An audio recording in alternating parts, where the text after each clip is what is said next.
Panginoon. Ano po ang magagawa ninyong hakbang upang mabago ang maraming mga ngaral na ayon po sa inyo ay mga nagpapayaman? Ay, ito, ginagawa ko lang, matagal na. Ni-expose ko sa TV, yun ang hakbang. Pero hindi mo kayang baguhin lahat yun, iha. Hindi natin sila mababago.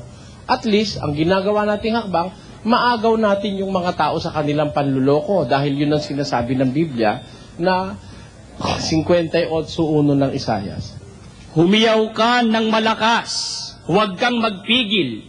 Ilakas mo ang iyong tinig na parang pakakak at iyong ipahayag sa aking bayan ang kanilang pagsalangsang at sa sangbahayan ni Jacob ang kanilang mga kasalanan. Utos ng Diyos, sumigaw ka eh.